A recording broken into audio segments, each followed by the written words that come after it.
Alrighty, I am at the Carlsbad Caverns National Park Visitor Center. I just got in line to get my tickets for the tours today, my self-guided tour.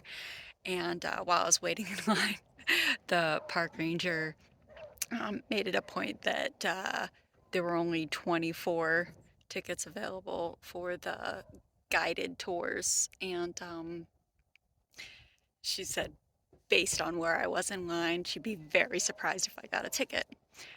I just was affirming in my mind mentally that I get everything that I want, and when I get up there, I got the very last ticket for the 12 o'clock tour. So I'm going to now go do the self-guided tour, walking down into the cave, and then after that, at noon, I will do the, I believe it's the King's Palace Ranger guided tour. So let's go.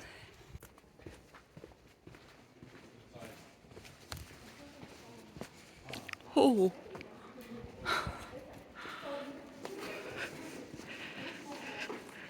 This is a big hole in the ground.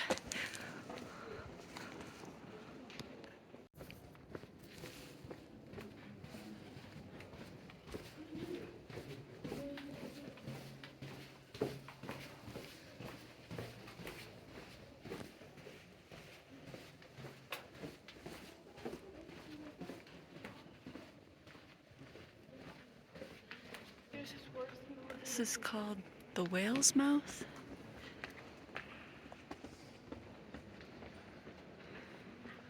Pretty cool. This cave here is very dark, so I'm really glad I have my flashlight because when I turn it off, that's how little visibility I have. I cannot even see where I'm walking.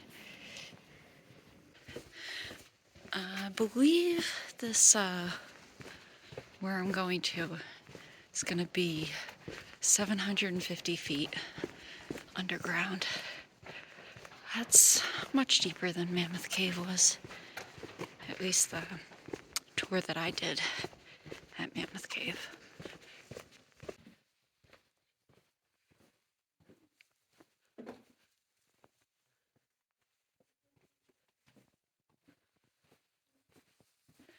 Oh.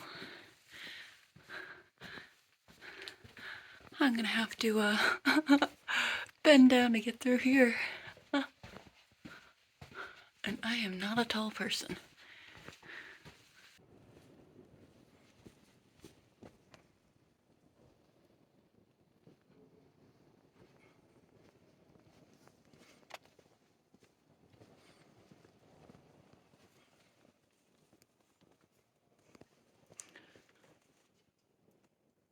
I feel like this is a much bigger, deeper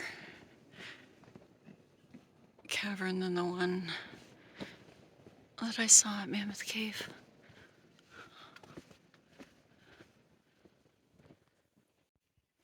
That is really cool.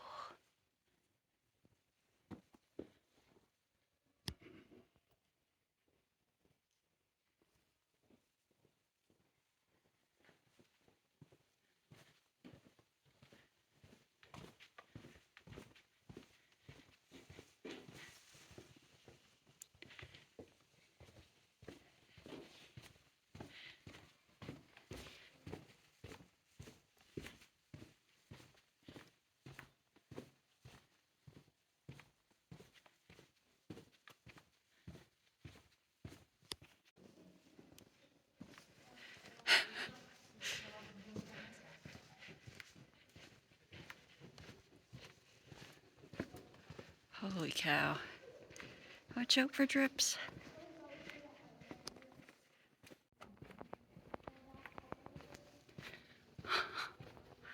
So cool.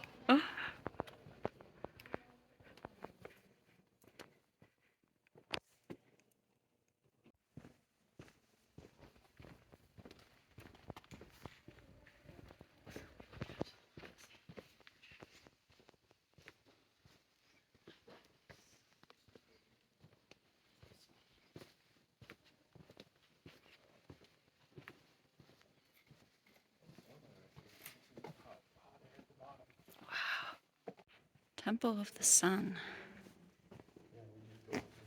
Columns, stalagmites, and stalactites.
Bizarre-shaped boulders clutter the cavern floor. These are not limestone, but massive blocks of gypsum, the material in drywall. During cavern development, hydrogen sulfide gas combined with oxygen. The resulting sulfur clung to the cavern's wet walls. Microbes converted the sulfur into sulfuric acid, which transformed limestone into gypsum.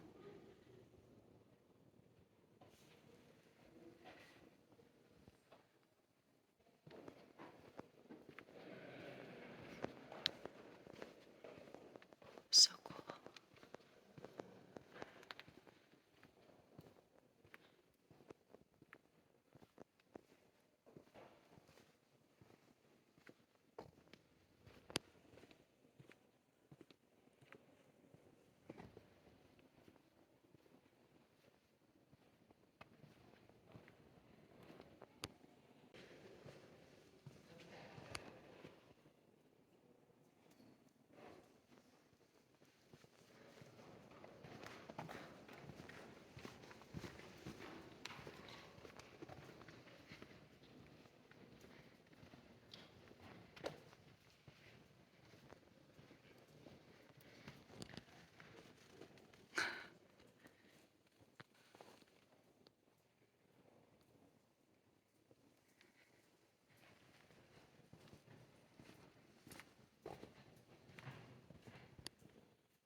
Crystal Spring Dome is the largest active stalagmite in the cavern. It includes a rare type of bell canopy at its base.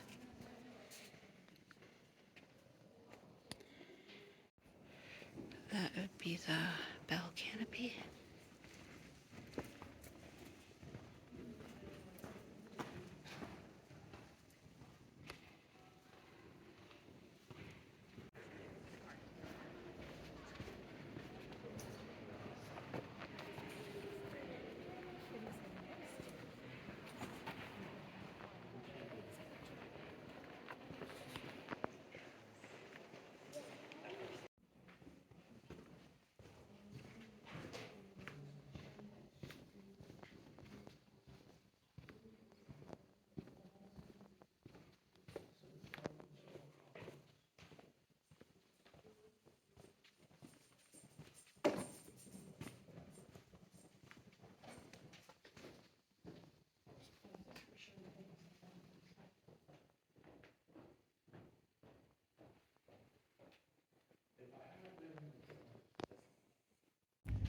So the self-guided tour was pretty cool. Now I'm gonna go do the King's Palace Ranger guided tour, and I'm wearing my new Carlsbad Caverns sweatshirt. I need a new sweatshirt. It gets cold at night. All right, let's go see some more of the caverns.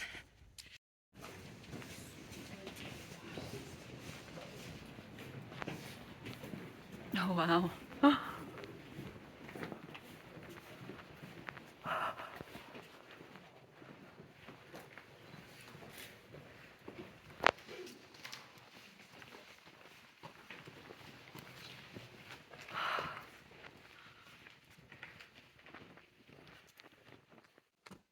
To explain how this cave formed, we first have to go back about 260 million years when New Mexico was in the tropics.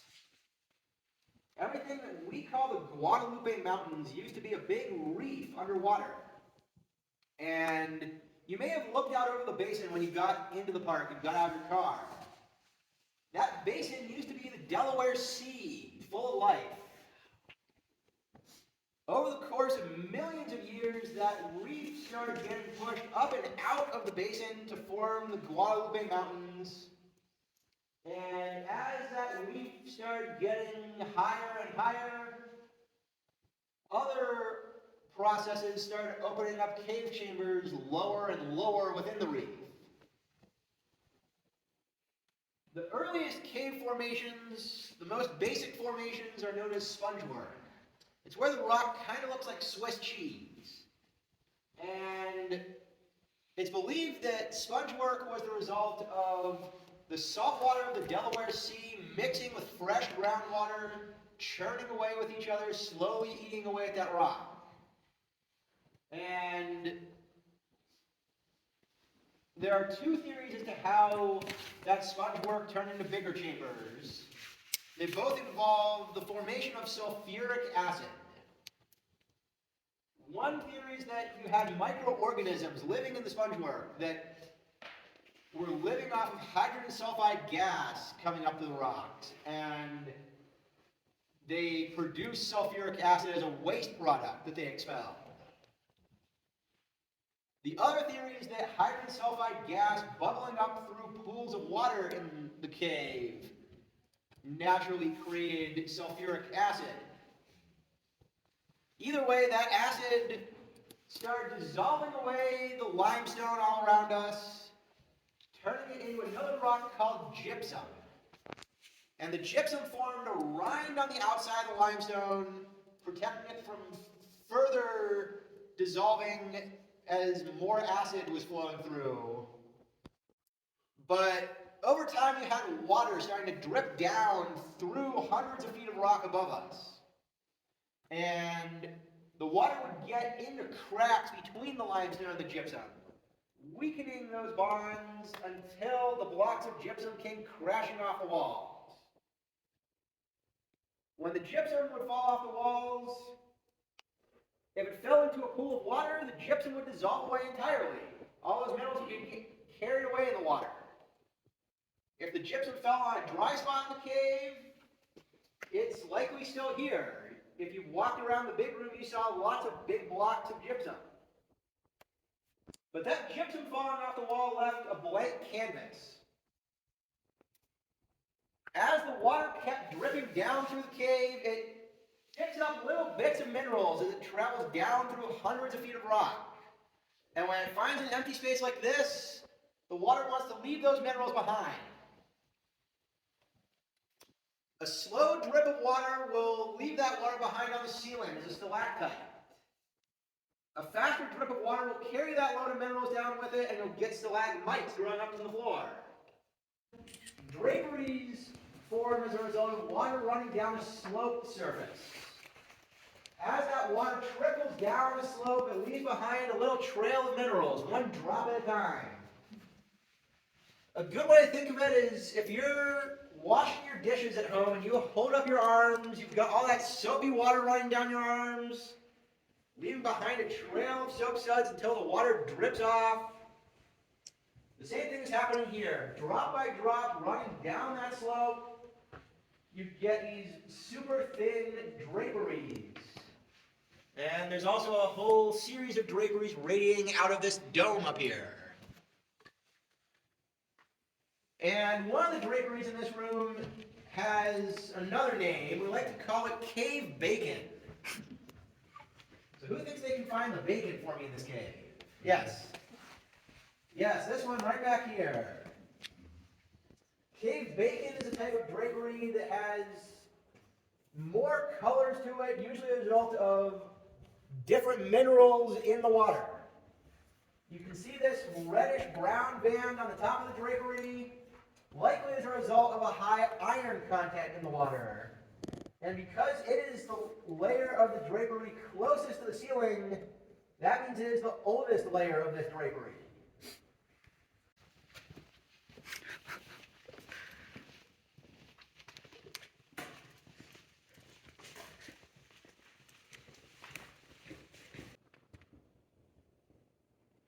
So we're now back in the king's palace, the king's court just over my shoulder here. But this formation next to me involves a little bit of what we like to call ranger lore. Stories passed down from one generation of park rangers to the next without a whole lot of hard evidence to back them up. Who thinks this is a solid column all the way floor to ceiling? Nobody? Who thinks it's two separate formations, a stalagmite and a stalactite, with just the tiniest gap in between? And who's not sure what they're looking at? So this formation was once known as the Eternal Kiss, as the person who named it saw two lovers locked in embrace forever, captured in stone. But one day a ranger was down here changing out some light bulbs and happened to have a ladder with them. From some angles this looks like a solid column. From other angles it looks like there's a gap in between. So that ranger just had to find out for themselves, since they had a ladder handy. They leaned the ladder up against the base and started climbing up. And what they found is it is two formations, not one. There is just enough space between the two formations to slide your driver's license. So this formation was no longer the Eternal Kiss, but the frustrated lovers. So close, but yet so very far. So I think I'm finished. Carlsbad Caverns. The tours are really cool. I honestly wasn't that excited about doing this park just because, I did Mammoth Cave and I was like, yeah, I know caves. I've seen caves. I gotta say, this was a lot more impressive than I expected and it was pretty cool. So definitely glad I've done it. And yeah, I don't know what I'm gonna do now. Tomorrow's New Year's Day. I'm probably gonna take the day off from work because I could use a day off. Maybe I'll go do some hiking and maybe I'll just do some sightseeing. But I am next headed to the city of Alamogordo? I don't know how you say that. New Mexico. And I'm going to be working there this week, and then next weekend I'll be doing White Sands National Park. So I was thinking about where I want to stay tonight and what I want to do tomorrow on my day off for New Year's Day. And since I'm planning on heading to Alamogordo now, I think I'm going to go do White Sands National Park tomorrow, assuming it's open. I think that would be a great way to ring in the